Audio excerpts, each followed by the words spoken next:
Praise the Lord. 2 കൊരിന്ത്യർ 5-ാം അധ്യായം 1 മുതൽ 21 വരെയുള്ള തിരുവചനങ്ങൾ. കൂടാരമായ ഞങ്ങളുടെ ഭൗമഭവനം അഴിഞ്ഞു പോയാൽ കൈപ്പണിയല്ലാത്ത നിത്യഭവനമായി ദൈവത്തിൻ്റെ ദാനമായൊരു കെട്ടിടം ഞങ്ങൾക്ക് സ്വർഗത്തിലുണ്ടെന്ന് അറിയുന്നു. ഈ കൂടാരത്തിൽ ഞരങ്ങിക്കൊണ്ട് ഞങ്ങൾ നഗ്നരായിട്ടല്ല ഉടുപ്പുള്ളവരായിട്ടാകുന്നു എങ്കിൽ സ്വർഗീയമായ ഞങ്ങളുടെ പാർപ്പിടം അതിനുമീതെ ധരിപ്പാൻ വാഞ്ചിക്കുന്നു. ഉരുവാനല്ല മർത്യമായത് ജീവനാൽ നീങ്ങിപ്പോകേണ്ടതിന് മീതെ ഉടുപ്പാനിച്ഛികയാൽ ഞങ്ങൾ ഈ കൂടാരത്തിൽ ഇരിക്കുന്നിടത്തോളം ഭാരപ്പെട്ട് ഞരങ്ങുന്നു. അതിനായി ഞങ്ങളെ ഒരുക്കിയത് ആത്മാവിനെ അച്ചവരമായി തന്നിരിക്കുന്ന ദൈവം തന്നെ. ആകയാൽ ഞങ്ങൾ എല്ലായ്പ്പോഴും ധൈര്യപ്പെട്ടും ശരീരത്തിൽ വസിക്കുമ്പോഴൊക്കെയും കർത്താവിനോട് അകന്ന് പരദേശികളായിരിക്കുന്നുവെന്ന് അറിയുന്നു. കാഴ്ചയാലല്ല വിശ്വാസത്താലത്രേ ഞങ്ങൾ നടക്കുന്നത്.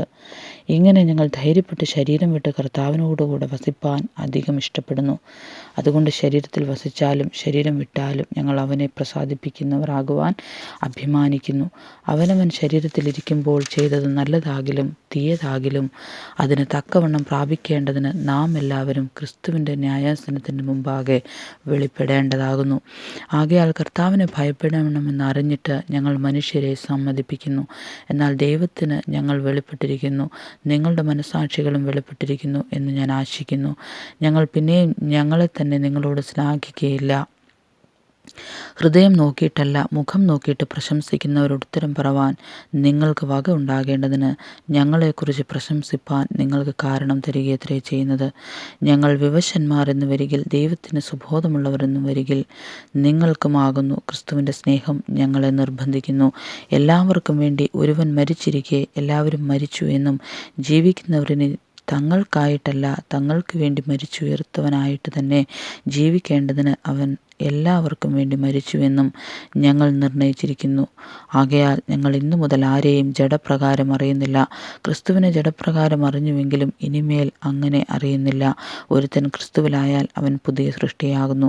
പഴയത് കഴിഞ്ഞുപോയി, ഇതാ അത് പുതിയതായി തീർന്നിരിക്കുന്നു. അതിനൊക്കെയും ദൈവം തന്നെ കാരണഭൂതൻ. അവൻ നമ്മെ ക്രിസ്തു മൂലം തന്നോട് നിരപ്പിച്ചു. നിരപ്പിൻ്റെ ശുശ്രൂഷ ഞങ്ങൾക്ക് തന്നിരിക്കുന്നു. ദൈവം ലോകത്തിന് ലംഘനങ്ങളെ കണക്കിടാതെ ലോകത്തെ ക്രിസ്തുവിൽ തന്നോട് നിരപ്പിച്ചു പോന്നു. ഈ നിരപ്പിൻ്റെ വചനം ഞങ്ങളുടെ പക്കൽ ഭരമേൽപ്പിച്ചുമിരിക്കുന്നു. ആകയാൽ ഞങ്ങൾ ക്രിസ്തുവിന് വേണ്ടി സ്ഥാനാപതികളായി ദൈവത്തോട് നിരന്നുകൊള്ളുവിൻ എന്ന് ക്രിസ്തുവിന് പകരം അപേക്ഷിക്കുന്നു. അത് ദൈവം ഞങ്ങൾ മുഖാന്തരം പ്രബോധിപ്പിക്കുന്നത് പോലെ ആകുന്നു. പാപം അറിയാത്തവനെ നാം അവനിൽ ദൈവത്തിൻ്റെ നീതിയാകേണ്ടതിന് അവൻ നമുക്ക് വേണ്ടി പാപമാക്കി. ആമേൻ.